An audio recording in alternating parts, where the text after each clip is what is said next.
Life After Prison, by Silence You. Kabanata 2971 hanggang 2980. Ang paglalakbay ni Severin ay may isang malinaw na layunin, ang maabot ang orihinal na espasyong iyon. Sa loob nito ay naroon ang asensya ng mundo, at sino mang magpino nito ay siyang maghahawak ng kapangyarihan sa buong Blue Realm. Higit na nalampasan ni Blue Realm ang maliliit na libong mundo sa loob ng katawan ni Severin. Sa kabila ng paglaki ng huli sa halos maihahambing na antas ng nauna, ang paulit-ulit na pagkuha ng kapangyarihang celestial ay nakahadlang sa pagunlad ng isang maunlad na sibilisasyon at populasyon. Kung hahayaang umunlad ng mag-isa, ang mga may kamalayang nilalang sa loob ay mangangailangan ng hindi bababa sa ilang libong taon upang mapantayan ang katayuan ni Blue Realm. Gayunpaman, kung handa siyang makialam sa pagunlad ng maliliit na libong mundo at ipangaral ang paraan ng pagkamit, ang oras na kailangan upang makamit iyon ay malamang na mabawasan ng malaki. Gayunpaman, hindi kayang bayaran ni Severin ang ganoong katagal na paghihintay, sa halip, pinili niyang pino ang orihinal na espasyo at maging ang Lord of the Blue Realm. Ito ay isang inaasam na posisyon na kahit ang Anstora ay inabot ng ilang panahon upang makumplito. May pakiramdam si Severin na ito ay kumakatawan sa isang napakalaking pagkakataon. Ang mga tunay na immortal ay bihirang magkaroon ng mga kaisipang nagmumula lamang sa isang kapritsyo. Isa itong uri ng babala mula sa langit at lupa. Gaya ng madalas malaman, ang mga hindi tatanggap sa nakatakdang mangyari sa kanila ay tiyak na magdurusa sa mga kahihinatnan, at ang pag-aatubili ay haantong lamang sa pagkatalo. Binigyan siya ng langit ng paalala, kaya responsibilidad niyang sakupin ito. Mabilis na nag-cross ang mga paa ng kaluluwa ni Severin at ginamit ang kapangyarihan ng oras at espasyo bilang daluyan upang gabayan siya patungo sa maliwanag na landas. Nang makipag-ugnayan ang kanyang kamalayan sa daan, isang agos ng datos ang bumalot sa kanyang isipan, dahilan upang siya ay mapangiwi sa matinding sakit. Ngunit ang sakit ay nawala ng kasing bilis ng pagdating nito, at ang paghihirap ay naglaho lamang upang mag-iwan ng masalimuot na mga huwaran ng batas sa isipan ni Severin. Naramdaman ang malalalim na ron na nakaukit sa kanyang isipan, namangha si Severin sa pagkamangha. Ito ba ang mga ron ng dakilang landas? Ang mga ron na iyon ay nabuo ayon sa mga batas ng langit at lupa, at bawat isa sa kanila ay may taglay na napakalaking kapangyarihan. Ang bawat ron ay kumakatawan sa isang aspeto ng kataas-taasang awtoridad, ang sentro ng makalangit na kaayusan. Ang kahangahangang hanay ng mga ginintoang ron sa isipan ni Severin ay nag-iwan sa kanyang puso na mas mabilis na tumitibok ng mas mabilis sa sandaling iyon. Kung magtagumpay siya sa pag-unawa sa mga ito, hindi imposible para sa kanya na maabot ang perpektong yugto ng isang tunay na immortal. Total, ang mga tunay na immortal ay nagpalakas ng kanilang lakas sa pamamagitan ng pag-unawa sa mga batas ng dakilang landas. Gayunpaman, ang gayong pag-unawa ay simpleng ngunit malayo sa diretsyo. Ang mga batas ng langit at lupa ay sumasaklaw sa mga pangunahing prinsipyo ng sansinukob, na itinatago ang mga lihim ng dakilang landas pati na rin ang sa paglikha. Pinipigilan ang kanyang kagalakan, tinitigan ni Severin ang ilog ng oras, na kumakatawan kay Blue Realm, nang may pinaghalong emosyon. Ito ang sikreto ng orihinal na espasyo. Bulong niya, ang orihinal na espasyo, o ang pinagmulan ng kaharian, ay isinilang mula sa natural na ebolusyon ng langit at lupa. Binubuo nila ang mismong tela ng pag-iral, dahil sila ang mga blok ng pagbuo ng sansinukob. Ang paglikha at pagkawasak, tubig at apoy, buhay at kamatayan, dilim at liwanag, ang 3,000 landas ay nagsama-sama sa loob, na nagpapahintulot sa Blue Realm na tumayo ng matatag sa gitna ng magulong enerhiya ng labas na mundo. Dahil sa mga batas na iyon, nagkaroon ng katatagan ang Blue Realm. Dumadaloy ang kapalaran at oras sa loob, at iba't ibang landas, tulad ng sa 5 elemento, ang bumabalot sa bawat nabubuhay na nilalang. Umupo si Severin sa isang posisyon na nakakross ang mga paa at nagsimulang magnilay-nilay nang walang laman ang isip. Ang kanyang focus ay tanging sa pag-unawa sa masalimuot na mga ron sa kanyang ulo. Habang lumilipas ang panahon, nagsimulang lumabas ang mga batas mula sa pagkatao ni Severin. Ang mga landas ng kapangyarihan, panahon, at espasyo ay lumawak na parang mga namumulaklak na bulaklak, mabilis na dumami. Lumipas ang isang araw, pagkatapos ay 2, pagkatapos ay 3. Parami ang mga banal na kadena ng batas na patuloy na lumilitaw, na bumabalot kay Severin ng isang masiglang banal na liwanag. Ang kanyang aura ay nagliliwanag na may pakiramdam ng misteryo at kadakilaan. Ang 3,000 ron ay sumailalim sa mabilis na pagbabago sa loob ng sinaunang espiritu ni Severin, nagsasama-sama at nagtatagpo sa isang maliit, bagaman hindi kumpletong piraso. Ang pagiging komplikado nito ay naglalabas ng isang kakilakilabot na enerhiya, na pumupukaw ng panginginig sa loob ng kaluluwa ni Severin. Ano ito? Nagtanong si Severin habang sinusubukan niyang pigilan ang kaguluhan sa kanyang puso. Sinubukan niyang ibuhos ang malawak na kapangyarihan ng langit at lupa sa selyo, na agad na sumabog kasama ang isang walang hanggang banal na liwanag. Ang sinaunang espiritu ni Severin ay dinala diretso sa kawalan. Bigla na lang, nakaranas si Severin ng halos maladyos na pananaw, habang ang kanyang kamalayan ay nangangasiwa sa kabuuan ng Blue Realm. Walang sulok ang makaiwas sa kanyang pangunawa. Ang bagong tuklas na sensasyon ay nagpakilig sa kanya, na nagpaparamdam sa kanya na parang kinakatawan niya ang kalooban ng mundo. Ang isang kaisipan ay sapat na upang maglabas ng hangin at kulog, at pagkatapos ng ilang eksperimento, naunawaan ni Severin ang tungkulin ng hindi kumpletong selyo. Ito ay isang amplifier para sa banal na pandaman ng isang tao, na nagpapalawak sa abot ng kanyang kaluluwa upang masakop ang buong Blue Realm. Sinulyapan niya ang yelo na ilang 10,000 milya ang layo kung saan ang malamig na hangin ay nagngangalit. Doon siya nakaligtas sa kapigatian, na tila isang malayong alaala. Doon, natunaw ang yelo at nyebe, na nagpapakita ng mga halaman sa lahat ng dako. Sa West Region, kakaunti ang mga halaman at maraming mga halaman ang naging disyerto. Mayroong isang malaking oasis na sumasaklaw ng ilang libong milya sa gitna ng disyerto, at sa oasis na iyon ay mayroong isang templo. Isang nakakakalmang liwanag ang lumabas mula rito, kasama ang hindi mabilang na pag-awit ng mga banal na kasulatan. Pagkatapos ay sumulyap siya kina Season at Lasbonerket, kung saan ang mga labi ng labanan ay nakakalat sa lahat ng dako. Nasulyapan ni Severin ang mga demonyong nagsasagawa ng mga gawain na nagkukubli sa mga anino, na lahat ay kumakapit sa kaligtasan. Mula sa South Sky at Midland hanggang sa East Plain, nakita niya ng malinaw ang lahat, maging ang kalawakan sa itaas na binubuo ng hindi mabilang na mga bituin na maraming milya ang layo sa kalangitan. Maging ang mga proteksyon na lamad ng kaharian at ang magulong dagat sa kabila ay malinaw na nararamdaman. Sunod-sunod na alon ng nakakatakot na magulong bagyo ang bumangga sa lamad ng kaharian, at ang bawat pagtama ay maihahambing sa isang suntok mula sa isang perpektong yugto na tunay na immortal.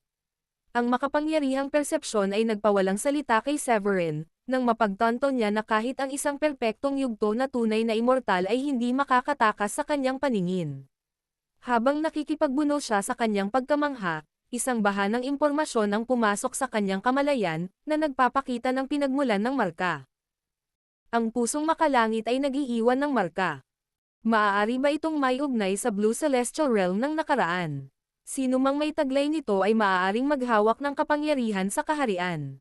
Masisilayan nila ang panahon at mauunawaan ang kapalaran ng lahat ng may kamalayang nilalang. Namangha si Severin nang malaman niyang ang marka sa kanyang kaluluwa ay ang piraso ng makalangit na bakas ng puso. Hindi lamang nito pinabilis ang kanyang pag-unawa sa 3,000 landas, kundi binigyan din siya nito ng kakayahang gamitin ang kapangyarihan ng kaharian anumang oras na naisin niya. Bumantong hininga si Severin. Nakakalungkot na hindi kumpleto ang marka. Ayon sa impormasyong ibinigay ng imprint ng puso sa langit, nagawa nitong magbigay ng kontrol sa buong Blue Celestial Realm nang ito ay maging buo muli. Ang bagay ay dating isang sukdulang kayamanan sa langit noong sinaunang panahon, ngunit nang mabasag ang langit, ito ay nahati sa 3 piraso kasama ang Blue Celestial Realm. Sa kabila ng hindi kumpletong estado nito, makikinabang pa rin si Severin sa pagsasama ng imprint ng puso sa langit sa kanya. Nadama niya na ang kanyang pag-unawa sa pinagmulan ng langit at lupa at ang bilis ng kanyang kahusayan sa mga batas ay mapapabilis. Walang sikreto sa mundo ang maaaring maitago sa kanya. Ang dating misteryosong mga ron ay unti-unting nagsimulang magkaroon ng kahulugan, at ang orihinal na espasyo sa loob ng kanyang maliliit na libong mundo ay nagsimulang mapuno ng mga batas. Di nagtagal matapos may sama ang imprint ng puso sa langit, binawi ni Severin ang kanyang mga iniisip at nagtuon sa ilog ng oras sa kanyang paanan. Sumilip siya sa gininto ang tubig ng ilog at nakilala ang mga figures sa loob ng mga alon. Ang hamog ng kapalaran na humadlang sa kanya noon ay nawala, at ang mga imaheng tila na i-project ay matatagpuan kahit saan. Dahil napakalapit niya sa mahabang ilog ng panahon, nakaramdam si Severin ng matinding sigla na parang isang isdang lumalangoy paakyat sa ilog. Direktang niyayakap niya ang makapangyarihang kapangyarihan ng batas sa loob niya, habang umaakyat sa timeline. Ang unang eksena na nasaksihan niya ay ang nakatayo siya sa kawalan, pinapatay ang Anstora at si King Luther. Sandali itong tinitigan ni Severin, pagkatapos ay nagpatuloy sa tubig ng walang pag-aalinlangan. Tila mabilis na umuurong ang oras mula noon. Habang naglalakad siya papasok, napansin ni Severin na ang ilog sa harap niya ay umaalon habang ang oras sa paligid niya ay nagsimulang manginig. Pagkatapos, pinagmasdan niya ang eksena ng kanyang pagkamit ng immortalidad sa loob ng pinakamalaking alon na Dam-Aloy. Parang nangyari ang lahat sa hindi kalayuan. Bumantong hininga si Severin at nagpatuloy sa pagmamasid. Ang marka ng makalangit na puso sa pagitan ng kanyang mga kilay ay naglabas ng isang kataas-taasang kapangyarihan, at ang banal na liwanag ng 3,000 batas ay bumalot sa kanya habang naglalakbay siya pabalik sa ilog ng panahon nang hindi nahahadlangan ng kinakaing unti-unting puwersa ng panahon. Gaano man kalayo ang kanyang nilakaran, muling nakita ni Severin ang ilog na umaalon sa harap niya. Sa kanyang pagsilip ng mas malapitan, napagtanto niya na ang mga eksena sa loob ng mga gininto ang alon ay naglalarawan sa kanyang pagdating sa Blue Realm, na nangyari ilang taon na ang nakalilipas nang gamitin niya ang Green Emperor Pagoda upang basagin ang kawalan. Sa pag-iisip pabalik, para sa kanya ay parang kahapon lang ang lahat. Pagkatapos ng maikling sandali ng pagmumuni-muni, isinantabi ni Severin ang mga kaisipang iyon at ipinagpatuloy ang kanyang paglalakbay. Ang mga ordinaryong individual ay walang kwalifikasyon na mag-iwan ng marka sa ilog. Maaari lamang silang magpatuloy ayon sa idinidikta ng daloy ng panahon. Ang mga may kakayahang mag-iwan ng marka ay kadalasang mga Supreme Paragon at mas mataas, bilang karagdagan sa marami sa mga pangunahing kaganapan. Nagpakita ang mga ito bilang mga alon, na parang isang kamera na tahimik na nagre-record ng asensya at mga karanasan ng lahat ng nilalang. Lumipas ang 10 taon, pagkatapos ay 100, at 1,000. Lumangoy si Severin laban sa agos, ang kanyang isipan ay puno ng hindi mabilang na mga tanong, hinanggad niyang matuklasan ang mga bakas ng Old Waco, at gusto niyang malaman ang higit patungkol sa mapaminsalang labanan na Samire sa Blue Celestial Realm at nakapasok sa Blue Realm na kilala niya. Pinag-isipan niya kung bakit ang dugo at asensya ng demonyong extraterrestrial na pinatay ng Green Emperor ay naging isang halimaw na parang Anstora. Sa ilalim ng pangangalaga ng makalangit na marka ng puso, si Severin ay sumulong papataas sa agos. Lahat ng nangyari sa loob ng Blue Realm noon ay biglang naganap sa harap ng kanyang mga mata. Pagdating sa isang mahalagang saglit 200 taon na ang nakalilipas, nagpasya si Severin na ihinto ang lahat. Nakita niya ang mga gininto ang alon na umaagos mula sa ilog ng panahon, na nagpapakita ng isang imahe ng isang matandang lalaki na may gusot na balbas at walang pakialam na kilos. Nakita ni Severin kung gaano kalupit at kawalang talo ang Old Waco sa unang pagpasok sa Blue Realm. Ang matapang na kilos ng Old Waco na pag-agaw sa isang babae mula sa Jade Pond Sacred Land ang dahilan kung bakit siya naging kaaway ng marami sa loob ng Blue Realm. Kasunod nito, ang Old Waco ay pumasok sa Starry Sky Battle Space, pinatay ang kanyang mga kasamahan at nakuha ang isang patak ng tunay na immortal na dugo. Taglay ang mahalagang asensyang iyon, ang kanyang kapangyarihan ay lumakas hanggang sa puntong kaya niyang malampasan ang maraming kababalaghan at makamit ang kaliwanagan sa loob lamang ng ilang dekada. Ang huling imahe ay naglalarawan sa Old Waco na humaharap sa isang nakakatakot na kapigatian na dulot ng kidlat bago tuluyang maging isang immortal. Bago umalis, ibinalik niya ang patak ng tunay na immortal na dugo sa Starry Sky Battle Space bago nanatili sa Blue Realm ng ilang beses hanggang sa tuluyan siyang makaakyat sa Celestial Realm sa tulong ng kapangyarihan ng langit at lupa. Nang makita ang Old Waco na nagbabalik ng patak ng tunay na immortal na dugo, huminga ng malalim si Severin. Kaya ikaw ang naglagay nito sa Starry Sky Battle Space. Malabo niyang naalala ang sarili niyang mga kalagayan noong panahong iyon, isa lamang siyang Paragon noong sandaling iyon, at ang pagtatagpo ng mga kababalaghan mula sa iba't ibang sacred land ay nagbanta sa buhay ni Severin sa mga huling yugto, na nag-uudyok sa kanya na umatras sa isang liblib na lugar para sa karagdagang pagsasanay. Sa isang kritikal na sandali, si Gresham mula sa Primordial Sacred Land ay gumamit ng isang pananggalang na banal na sandata upang supulan ang lahat ng nasa paligid niya. Ang dugo at asensya ng tunay na immortal ay nasa kanyang abot na, ngunit kahit papaano ay nawala ito nang hindi maipaliwanag at nagkatawang tao sa harap ni Severin. Sa sandaling iyon, nagsimula nang maghinala si Severin na sangkot ang Old Wako. Higit sa lahat, nagulat si Severin na tila sigurado ang Old Wako sa pagpasok ni Severin sa Blue Realm, at na si Severin ay magiging isang Paragon bago ma-access ang Starry Sky Battle Space. Bagamat ang mga tunay na immortal ay may kakayahang sumulyap sa ilog ng panahon, ang pag-unawa sa nakaraan at hinaharap ay nangangailangan ng mga antas ng pagkamit ng kahit man lang mala-royal na mga celestial, kung hindi man mga royal celestial. Dahil sa timeline, kamakailan lamang sinimulan ni Severin ang kanyang pagtuturo sa ilalim ng Old Wako, na noon ay kakaakyat pa lamang sa immortalidad. Naging lubhang nakalilito isipin na ang Old Wako ay makakahula ng pag-unlad ni Severin sa loob ng disenyo. Ang pagkalito ay nag-iwan kay Severin na lubos na naguguluhan.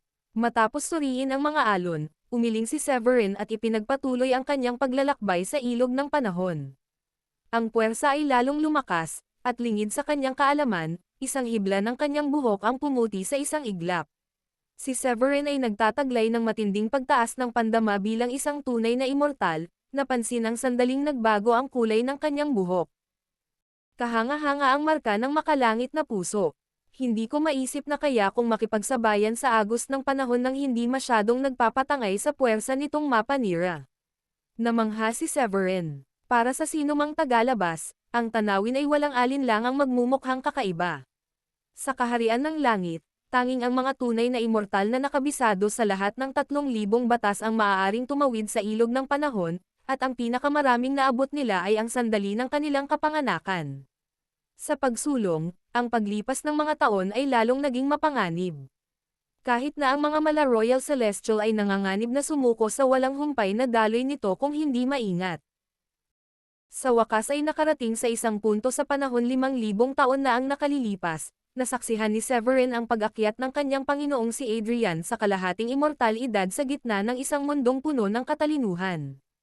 Si Adrian ay ang hindi matatalo na kababalaghan ng panahong iyon. Hindi tumigil si Severin, at ang kanyang nag-iisang figure ay patuloy na naglalakbay sa malalangit na gininto ang ilog, hindi tinatablan ng nakapalibot na maelstrom ng walang humpay na kapangyarihan ng panahon. Bumalik siya sa 10,000 taon, pagkatapos ay 20,000, pagkatapos ay 30,000, hanggang sa maabot niya ang marka ng 50,000 taon. Isang nagliliwanag na alon ang lumitaw sa mahabang ilog ng panahon, at sa loob ng yakap nito ay nakatayo ang isang tunay na immortal na naglalabas ng isang aura ng makalangit na biyaya. Gumugol si Severin ng ilang oras sa pag-iisip at sa wakas ay nakilala ang figure bilang ang ancestor ng Grundy Uno Sacred Land.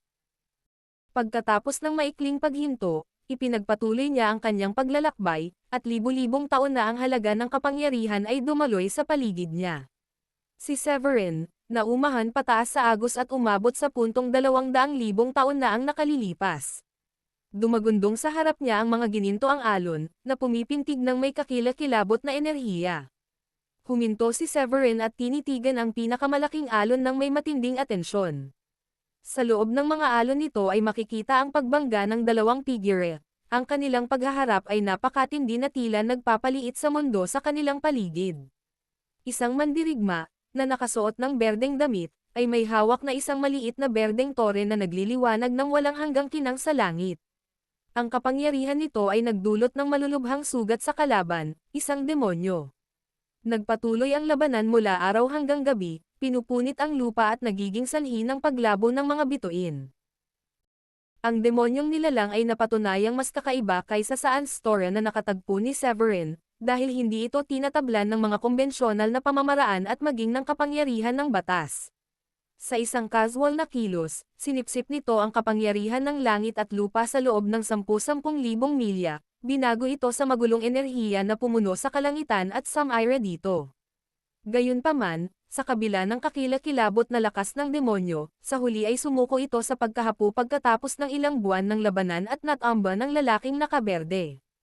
Nakilala ni Severin ang lalaki bilang walang iba kundi ang kilalang Green Emperor. Naganap ang labanan noong panahon kung kailan nakamit ng Green Emperor ang immortalidad at nakipaglaban sa isang demonyong nagmula sa labas ng mga hangganan ng kaharian. Nakaranas si Severin ng panandaliang pagkabigla, na para bang isang ilusyon lamang, na napansin ng Green Emperor ang kanyang presensya na nagkukubli sa loob ng ilog ng panahon at sumulyap sa kalangitan. Gayunpaman, nang sundan ang tingin ng Green Emperor, napagtanto ni Severin na walang batayan ang kanyang hula. Sa halip, ang tingin ng Green Emperor ay naakit sa isang kakaibang tanawin, kasunod ng pagkamatay ng extraterrestrial demon, isang patak ng kakaibang itim na dugo ang tumulo mula sa kaguluhan sa kabila ng lamad ng Blue Realm.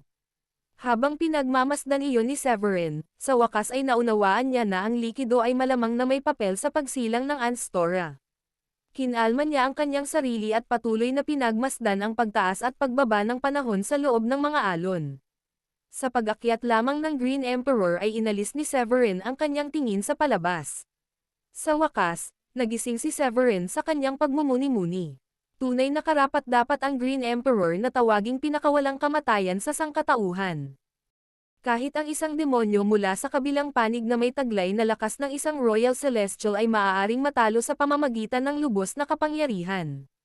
Matapos ang isang mapagnilay-nilay na senyales, huminga ng malalim si Severin upang pakalmayan ang sarili at ipinagpatuloy ang kanyang paglalakbay. Hindi nagtagal ay naabot niya ang 300,000 marka at nagpatuloy sa 400,000 taon. Sa mga panahong iyon, ang mababanggas na hayop ang naghari sa Blue Realm, habang ang sangkatauhan ay natagpuan ang kanilang sarili na mahina at nakakalat sa buong mundo. Ito ay isang panahon ng kakilakilabot na sitwasyon. Patuloy na sumulong si Severin, at nang marating ang punto kung saan ito ay 600,000 taon na ang nakalilipas, isang anomalya ang agad na natanto niya. Ang ilog ng panahon ay tila tahimik at walang galaw.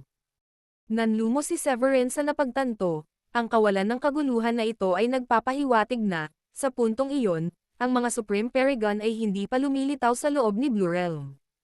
Isinagawa niya ang batas at binalot ang kanyang sarili sa isang protection na harang, gamit ang makalangit na marka ng puso upang ma-access ang isang eksena mula sa panahong iyon.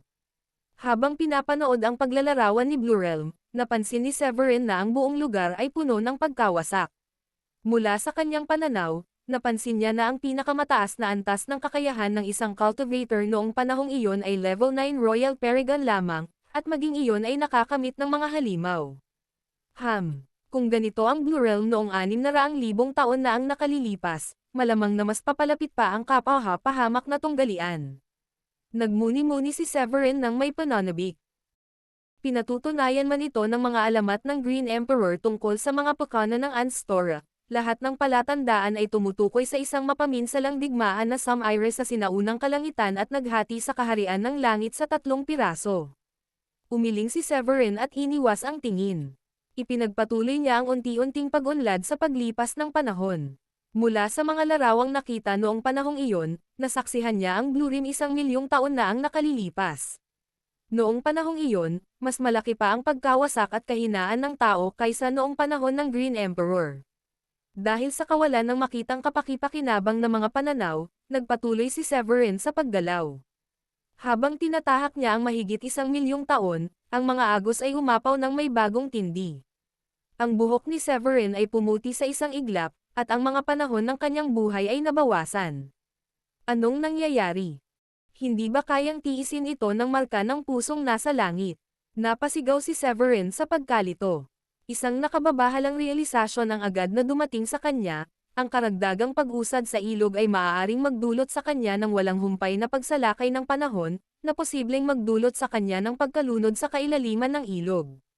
Kahit na ang mga malahari na celestial, na nakatipon ng dalawa mula sa kanilang nakaraan, kasalukuyan, at hinaharap na buhay, ay hindi kayang tiisin ang mahabang ilog ng panahon na lampas sa 1,000,000 taon. Kung hindi dahil sa proteksyon na balabal ng makalangit na marka ng puso, hindi sana nagawa ni Severin na malampasan ang ilog ng mga agos ng panahon. Total, ang mga ordinaryong immortal ay agad na mabubure ng napakalaking puwersang ito. Kahit ang mga Royal Celestial na sinasabing nakapag-ipon ng tatlong buhay at ang daloy ng panahon ay hindi kailanman lalapit sa ilog ng panahon ng may casual na kadalian na ginagawa ni Severin.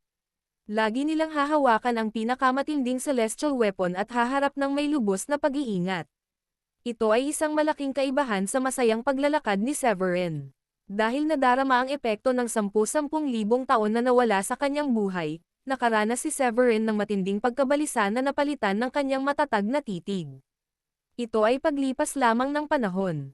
Lalo lamang nitong pinapalalim ang aking pag-unawa sa mga batas nito. Ipinahayag niya, sa kabila ng mga panganib na likas sa pagsisikap na iyon, kinilala rin ni Severin ang mga pinagbabatayang oportunidad. Ang pagkawala ng kanyang mahabang buhay ay isang maliit na halaga na babayaran para sa kanya upang makakuha ng mas malalim na pag-unawa sa batas ng panahon. Sa susunod na sandali, inilabas niya ang Green Emperor Pagoda ng walang pag-aalinlangan at inilagay ito sa itaas ng kanyang ulo upang protektahan ang kanyang sarili. Kasabay nito, inilabas niya ang kanyang Oculus Blade. Ang dalawang kayamanan ay sumalungat sa papasok na alon ng panahon. Dahil ang proteksyon na harang na iyon ay nakalagay, nagpatuloy si Severin. Gumalaw siya ng 100,000 taon, na umaabot sa 1,000,000 taon sa nakaraan. Habang papalayo siya, lalo niyang napagtanto na si Blue Realm ay nalubog sa pagkabulok. Punong-puno ng mga bitek ang lupa, na nagbuga ng mga agos ng tinunaw na magma. Ito ay kahawig ng isang nakakapangilabot na tablo na nakapagpapaalala sa resulta ng isang mapaminsalang tunggalian. Bagamat handa na siya sa pag-iisip, nawalan ng masabi si Severin sa nakita. Pagkatapos ng isang maikling sandali ng pagkabigla, pinakalma niya ang kanyang sarili at ipinagpatuloy ang kanyang paglalakbay. Ang dalawang sandata sa itaas ng kanyang ulo ay naglalabas ng nagliliwanag na liwanag, ang kanilang marangel na aura ay umalangaw upang lumikha ng magulong alon sa loob ng ilog ng panahon. Sa bawat hakbang pasulong, tinahak ni Severin ang 10,000 taon hanggang sa maabot niya ang marka ng 2,000,000 taon. Mabilis na tumanda ang kanyang mga tampok sa mukha, mula sa kabataan patungo sa pagkapagod ng katanghaliang gulang. Ang kanyang buhok ay naging kulay abo rin. Tulad ng dati, muling naputol ang kanyang buhay. Ang kinang na nagmumula sa makalangit na sandata ay nagsimulang lumabo sa ilalim ng pagguho ng panahon. Itinaas ni Severin ang kanyang ulo at tumangala, napansin na narating na niya ang bunganga. Bagamat tila narating na niya ang dulo, ang mas tumpak na paglalarawan ay sabihin na ito ay naputol sa pamamagitan ng puwersa. Ang sagot ay abot kamay. Pinalakas ni Severin ang kanyang determinasyon, ginamit ang kapangyarihan ng 3,000 batas upang palakasin ang mga sandata laban sa pagsalakay. Patuloy siyang sumulong, tinawid ang hangganan ng oras na 2,000,000 taon. Sa wakas, nakarating si Severin sa dulo, o ang puntong naputol, sa mahabang ilog ng panahon. Ito ay isang liblib na lugar kung saan isang walang hanggang mundo ang nabubuksan sa harap niya. Doon, sumigla ang mga espiritual na enerhiya, at ang kapangyarihan ng mga batas ay naramdaman sa kabuuan nito.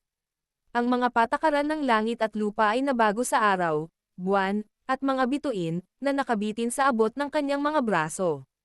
Bago pa niya lubos na maunawaan ang bagong tuklas na kaharian, isang nakakatakot na aura ang kumalat sa langit at lupa, na naging dahilan upang manginig ang kaluluwa ni Severin sa isang hindi maarok na takot. Namanhid ang kanyang mga pandama, habang ang kanyang katawan ay nanigas. Dahil sa pagkabigla, bumilis ang kanyang paghinga, at nasaksihan na lamang niya ang isang hindi matitinag na liwanag ng espada na bumaba mula sa langit. Ang puwersa ay kahawig ng kapangyarihan ng langit. Ito ay walang talo at may kakayahang punatin ang espasyo, oras, at lahat ng nasa landas nito. Ang dahilan ng lakas nito ay ang kapangyarihan ng dakilang landas na dinaanan nito. Sa isang iglap, nasaksihan ni Severin ang pagguho ng mundo. Gumuho ang mga langit, nabaligtad ang lupa, at hindi mabilang na buhay ang namatay sa limot. Pagkatapos, binalot siya ng kadiliman, at naramdaman ni Severin na parang nakulong siya sa isang walang hanggang kawalan. Lumipas ang panahon, at nang sa wakas ay tumagos ang liwanag sa kadiliman, natagpuan ni Severin ang kanyang sarili na bumalik sa orihinal na espasyo. Nang maalala ang nakapangangilabot na pagsubok, sa unang pagkakataon ay kumurap ang takot sa kanyang mga mata at tumulo ang malamig na pawis mula sa kanyang noo.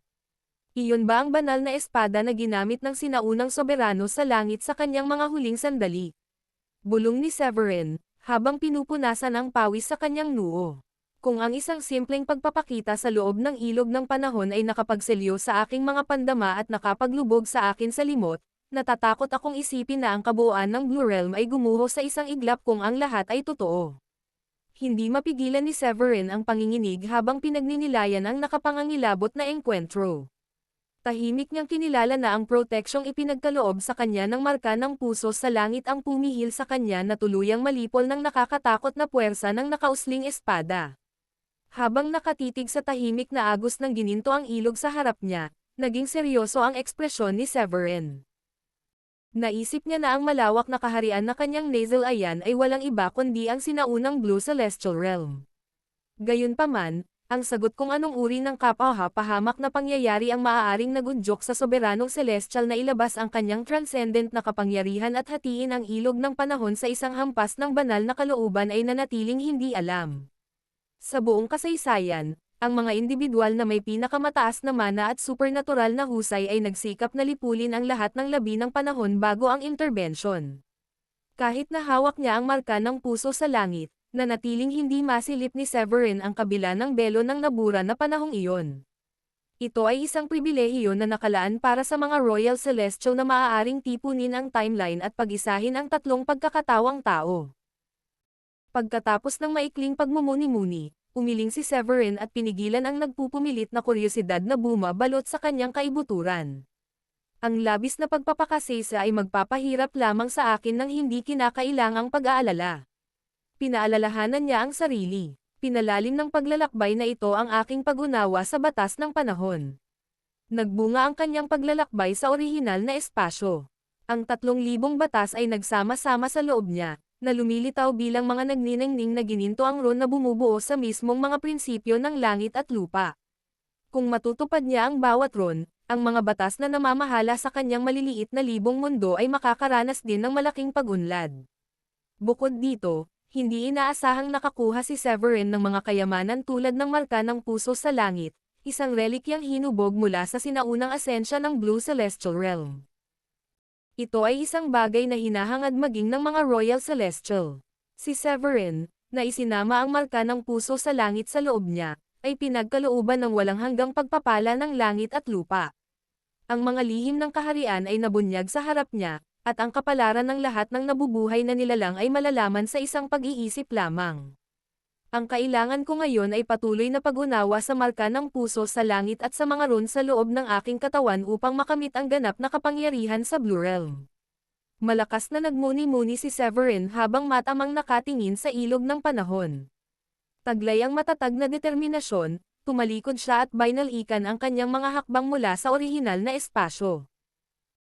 Habang muling lumilitaw ang kanyang kaluluwa kasama ang kanyang pisikal na anyo, biglang dumilat ang mga mata ni Severin sa silid ng pagsasanay, naglalabas ng isang maliwanag na pumuputok ng may kakilakilabot na kapangyarihan.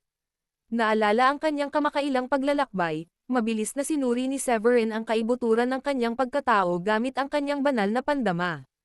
Isang ngiti ang lumitaw sa kanyang mukha nang makita niya ang kumikinang na mga rune at ang marka ng makalangit na puso na nakapaloob sa kanyang itaas na core ng enerhiya. Malalim na nag-focus, sinimulan ni Severin ang isang malalim na paggalugad sa masalimuot na mga landas na kinakatawan ng mga rune na ito. Sa isang iglap, isang napakaraming banal na batas ang lumabas mula sa kanyang pagkatao, na bumabalot sa kanya sa isang aura na angkop sa isang walang hanggang Diyos. Kasabay nito, sa loob ng kanyang maliit na libong mundo, inilabas niya ang mga elemento at pinakawalan ang hindi mabilang na dumadagandong na alon. Ang kawalan ay nawasak, at ang mga hangganan ng maliit na libong mundo ay nagsimulang lumago. Walang hangganan ang kagalakan ni Severin habang nakikita niya ang palabas na iyon. Gayunpaman, naunawaan niya na ang paglampas sa kaharian ng tunay na immortalidad ay isang mabigat na hamon, dahil ang maliit na tagumpay sa lahat ng 3,000 landas ay kinakailangan, at malaking tagumpay ang dapat makamit sa lahat ng pangunahing landas. Ang mga unang yugto ng pagiging isang tunay na immortal ay nangangailangan ng pag-unawa sa iisang batas lamang, ngunit ang paglipat mula sa maagang yugto patungo sa kalagitnaang yugto ay nangangailangan ng kahusayan sa daan-daang batas. Imposibleng makamit ng sino mang ordinaryong tunay na immortal maliban kung gumugol sila ng 1,000 taon doon. Para sa maraming tunay na immortal, ang gayong paghahangad ay tumagal ng mga dekada, kung hindi man mga siglo. Ang minimum na kinakailangan ay 100 batas, at ang maliliit na hangganan na iyon ay kadalasang nagreresulta sa maraming tunay na immortal na naliligaw ng mapanganib malapit sa takipsilim ng kanilang mahabang buhay. Isa lamang sa bawat milyon ang makakamit ng tunay na immortalidad. Iyon pa lamang ay nagpapatunay na ng kanilang talento, ngunit marami ang nahirapan at hindi nakausad. Mabuti na lang at hindi ito naging malaking balakid para kay Severin, dahil nakalikha na siya ng isang maliit na cosmos sa loob niya. Sa loob ng kaharian na iyon ay naroon ang mga buto ng mga batas para sa 3,000 landas, at lahat ay naaabot niya.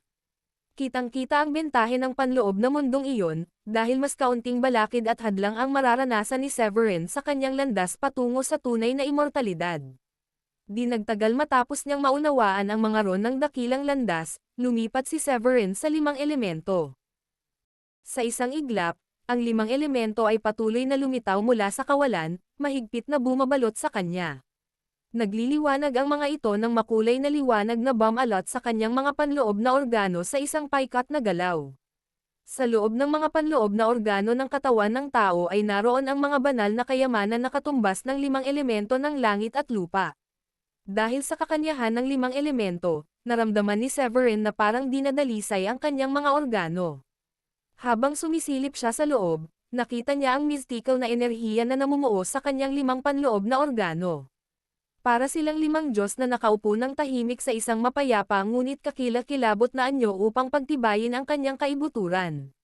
Sa pagsasama ng batas ng 5 elemento, nakaramdam si Severin ng koneksyon sa pagitan ng kanyang mga emosyon at ng mga elemento. Ang kanyang galit ay umalangaw sa makalangit na apoy upang talunin ang mga kaaway. Ang kanyang kagalakan ay nagudyok sa enerhiya ng kahoy na nagudyok sa mga nakapalibot na halaman na umunlad. Ang bawat emosyon ay naging catalysta para sa pagbabago sa kanyang mundo. Sa sandaling iyon, naramdaman niya na parang siya ay naging isang tunay na immortal gaya ng lagi niyang naiisip. Pagkatapos ng maikling pahinga, kinalma ni Severin ang kanyang sarili at siniyasat ang iba pang mga ron, tulad ng batas ng kulog, batas ng kaguluhan, at batas ng langit at lupa.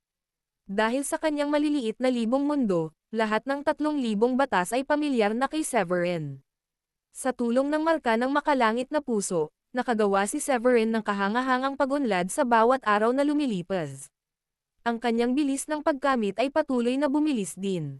Lumipas ang 2 buwan, at biglang, isang banal na liwanag ang pumailanglang mula sa Enchanted Peak. Tumagos ito sa mundo ng kuweba at lumawak sa kawalan sa kabila. Sa puso ng sinag ng liwanag ay nakaupo ang isang gwapong binata na nakasuot ng berdeng damit. Ang kanyang mga katangian ay nakaukit, at siya ay nakaupo nang nakakros ang mga paa at nakapikit sa gitna ng nakasisilaw na sinag ng liwanag. Hindi mabilang na daloy ng mystical na enerhiya ang bumaba mula sa kawalan, nagtatagpo sa kanya at bumubuo ng isang kahangahangang palyo. Nanatili siya sa tahimik na pagmumuni-muni, tila nakikipag-ugnayan sa langit at lupa.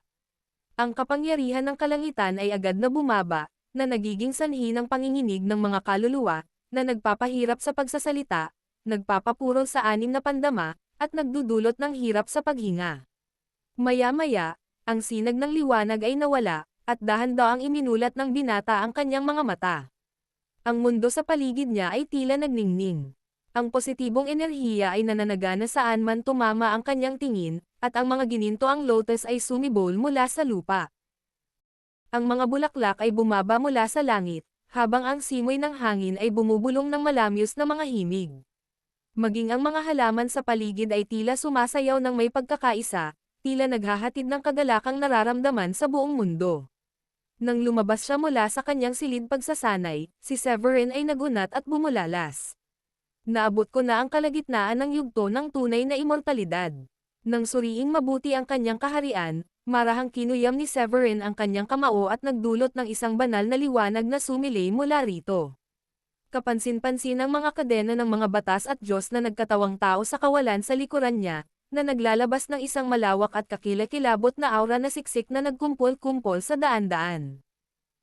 Sa nakalipas na 2 buwan, umasa si Severin sa mga rune at sa marka ng puso sa langit upang makabisado ang isang tuntunin sa isang araw. Napakabilis ng kanyang pag-unlad na kahit ang mga Royal Celestial ay mapapahanga nito kung maaabot nito ang Celestial Realm. Nararamdaman ang pag-agos ng kapangyarihang dumadaloy sa kanya. Naisip ni Severin ang isang sitwasyon kung saan muli niyang makakaharap ang Royal Celestial Projection. Kung sakaling mangyari ito sa pangalawang pagkakataon, tiwala siyang mapapatay ito sa loob ng 10 galaw. Hindi na niya muling mararanasan ang kahihiyan ng nakaraang engkwentro. Nagdaan na ang mga nakalipas, at umiling si Severin upang pawiin ang tuwa sa kanyang kamakailang tagumpay. Hindi niya nakalimutan na naranasan niya ang puot ng isang Royal Celestial. Bagamat naninirahan si King Luther sa Devil Realm, na makakasiguro kung mayroon silang mga kakaibang kakayahan na nagbigay daan sa kanya upang muling tawirin ang ilog ng panahon. Sa pag-iisip lamang ng isang hindi mahuhulaan at posibleng nakamamatay na salik, agad na nawala ang bagong tuklas na kagalakan ni Severin. Mabilis siyang nag-isip at binalaan ang sarili na huwag maging kampante. Lumabas siya sa kanyang silid at marahang tinahak ang asol na daanan sa labas. Tila yumoko ang mga halaman sa paligid niya upang tuksuhin ang kanyang mga pandama. Paglabas niya ng silid, isang mabangong simoy ng hangin ang humaplo sa kanyang ilong. Tatay, bago pa niya lubos na maintindihan ang eksena, isang maliit na figure ang sumugod sa kanyang yakap. Kumapit si Celine sa kanyang braso na parang isang tamad, na nagbigay ng ngiti kay Severin. Simula nang pumasok siya sa mundo ng kuweba, halos wala na siyang gaanong oras na makasama ito, dahil abala siya sa sarili nilang pagsasanay.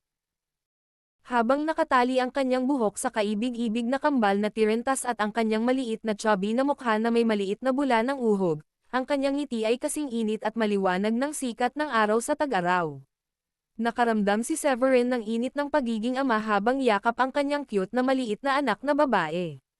Kinurot ang kanyang mapula-pulang pisngi, humajejek si Severin at sinabing, "Ang tagal na rin mula noong huli kitang nakita, Celine. Nabanggit ng nanay mo na nakagawa ka ng malaking tagumpay sa Royal Paragon." Ngumiti si Celine bilang tugon sa papuri, ngunit tila may biglang pumasok sa isip niya habang pinagalitan niya ito. "Ang sanggit mo naman, tatay. Sinabi sa akin ni nanay na nawala ka ng mahigit kalahating taon, at wala ka nga roon noong nakarating ako sa Royal Paragon." Nabigla sa mapang-akit na kilos ni Celine, natagpuan ni Severin ang kanyang sarili na napipilitan sa pagitan ng pagtawa at pag-iyak. Pinakalma niya ito, "Mali ako, pero may dala akong regalo para sa iyo. Anong masasabi mo?" Nang mabanggit ang isang regalo, napalitan ng ngiti ang ngiti ni Celine. Kumislap ang kanyang mga mata sa pananabik habang sinasabi niya ito. "Kung ganoon, pinapatawad na kita." Ngumiti si Severin at inabot ang kanyang kamay sa kawalan. Ang kapangyarihan ng batas ay sumayaw sa pagitan ng kanyang mga daliri, lumilikha ng isang lilang gintong pulse ares na pumuputok na may gininto ang kulog. Ang pulse ares na ito ay naglalabas ng pinakadalisay na diwa ng batas, na parang isang protective divine weapon. Dahil nakarating na sa kalagitnaan ng tunay na immortalidad, ang ugnayan ni Severin sa makalangit na imprint ng puso ay lalong lumalim, at gayon din ang kanyang kahusayan sa Blue Realm. Walang kahirap-hirap niyang magagamit ang kapangyarihan ng batas at gamitin ang mga enerhiya ng langit at lupa upang magkatawang tao, gumawa ng banal na ginto at pinuhin ang mga kayamanan na nasa antas ng isang pananggalang na banal na sandata. Iniharap ni Severin ang pulse ares kay Celine at nagtanong ng may ngiti. "Gusto mo ba?" Sumulyap si Celine sa pulse ares habang nagliliwanag ang mukha sa tuwa. Sabik siyang tumango at inabot ang kamay para kunin ang pulse ares. Sa sandaling iyon, isang malumanay na boses ang sumingit. "Ang galing mo pala maglangis kay Celine." Sa wakas ay napansin ni Severin si Diane at ang iba pa na nakatayo sa looban. Nakatitig silang lahat sa kanya ng may pagmamahal. Pumunta si Severin sa looban habang kayakap si Celine at sumagot ng may ngiti. "Aba, syempre, anak ko siya." Mapaglarong inikat ni Diane ang kanyang mga mata at hindi na nagsalita pa. Nang masaksihan ang malambing na pag-uusap, tila nagkaroon ng bahid ng kalungkutan ang magagandang mata ni Gilda nang magsimula siyang makaramdam ng pagkabalisa. Inihiga ni Severin si Celine sa lupa bago niyakap si Gilda. "Marami ka ng pinagdaanan, Gilda. Hindi ko pa nakakalimutan ang mga paghihirap na iyong hinarap. Ngayong nakamit ko na ang tagumpay tungo sa tunay na immortalidad at may kakayahang pangalagaan ang lahat, napagpasyahan ko agad na pag-usapan ito sa iyo. Pagdating nila sa Blue Realm, ang buong pamilya niya, kasama si Wulrich at ang mga elder, ay sumama kay Severin. Tanging si Hardin, ang kanyang sanggol na anak na ipinaglihi at isinilang ni Gilda, ang natira. Ang bata ay ipinagkatiwala sa pangangalaga ng Sky Blue Sect, at si Rachel ang nag-aalaga sa mga pangangailangan nito. Matapos ang ilang taon na malayo sa sariling laman at dugo, hindi maiiwasan na si Gilda, bilang isang ina, ay mag-aalala para sa kanyang anak at mamimiss ito ng husto. Gaya ng inaasahan, nang inag ang maselang figure ni Gilda nang marinig ang mga salita ni Severin, at kumislap ang mga luha sa kanyang magagandang mata. Nagmadaling lumapit sina Dayan at ang iba pa upang magbigay ng kanilang aliw. Gilda, ngayong si Severin ay isa ng tunay na immortal na estado, mapoprotektahan na niya si Hardin dito sa Blue Realm. 3 o 4 na taon na ang nakalipas mula noong huli natin siyang nakita. Iniisip ko kung kasing pilyo pa rin ba siya ni Celine dati. Isa rin siguro siyang espiritual na kababalaghan. Sa ilalim ng malambing na pag-asa ng mga kababaihan, namulaklak ang ngiti ni Gilda, at ang pananabik niya para sa kanyang anak ay medyo nabawasan. Dahil naantig sa nakakaantig na eksena, nagpasya si Severin na bumalik sa daigdig sa lalong madaling panahon at kunin ang kanyang anak mula sa Sky Blue Sect. Dahil naabot na ni Gilda ang level 8 Royal Paragon, ang kanyang tagumpay sa Supreme Paragon ay sandali na lamang. Alam ni Severin kung gaano kahalaga para sa isang tao na harapin ang kanyang mga panloob na demonyo, at ayaw ni Severin na mag-alala siya na haadlang sa kanyang pag-unlad. Bilang isang mid-stage true immortal na may hawak na makalangit na puso, taglay ni Severin ang kakayahang tumawid sa mga dimensyon ng walang kahirap-hirap. Hanggat nauunawaan niya ang posisyon ng daigdig, maaari niyang basagin ang kawalan at bumalik kung kailan niya gusto. Taglay ang kanyang matatag na paninindigan, nagpasya siyang maglaan ng ilang oras sa pag-unawa sa pinagmulan ng mundo, paghahanap ng mga spatial coordinate ng daigdig, at paghahanda para sa paglalakbay pabalik sa Sky Blue Sect. Habang napupuno ng masayang usapan ang hangin, tinitigan ni Gilda si Severin ng may mapagmahal na ekspresyon at sinabi sa isang malinaw na boses. Sige, mas maayos na ang pakiramdam ko ngayon. Malaking tagumpay ito para kay Severin, at dapat tayong magdiwang sa isang matagal nang hinihintay na piging. Sa pag-asam ng isang piging, si Celine ay napuno ng pananabik, at si Severin ay tumango bilang pagsang-ayon sa panukala. Simula nang sumalakay ang Diablo, hindi na nakipag-ugnayan si Severin kina Wulrich at Felipe. Inisip niya ang kanilang kapakanan, ngunit nagtitiwala siya na ang kanyang proteksyon at impluwensya ay magbibigay daan sa kanila upang mamuhay ng komportable. Alam ng mga elder ng Sacred Land ang kanilang koneksyon kay Severin at tiyak na hindi sila magdudulot ng anumang labis na gulo. Nang makapagdesisyon sa isang barbecue, mabilis na sinimulan ng grupo ang kanilang mga plano at nagpadala ng ilang disipulo upang ihanda ang mga sangkap at mga dekalidad na alak. Ipinaalam din kay Wulrich at sa iba pa ang plano. Di nagtagal, ang patio sa Enchanted Peak ay naging abala at puno ng kagalakan. Habang naghahanda si Severin na sindihan ang ihawan, ilang sinag na kulay bahaghari ang tumagos sa porma sayon, na hudyat ng pagdating ni Wulrich at ng iba pa. Nang maramdaman ang kanilang paglapit, tumangala si Severin upang makita si Wulrich, na ngayon ay isang level 5 Royal Paragon, na nangunguna sa grupo. Ang natitirang mga elder ay nakakuha rin ng iba't ibang antas ng Royal Paragon. Hahaha. Binabati kita, Severin. Balita ko na abot mo na ang mid-stage true immortal. Umalangaw-ngaw ang malakas na tawa ni Wulrich habang papalapit siya, kitang-kita sa tono ng kanyang boses ang pagmamalaki. Naniniwala siya na ang pagpapakasal ng kanyang anak na babae kay Severin ang pinakamatalinong desisyon na nagawa niya.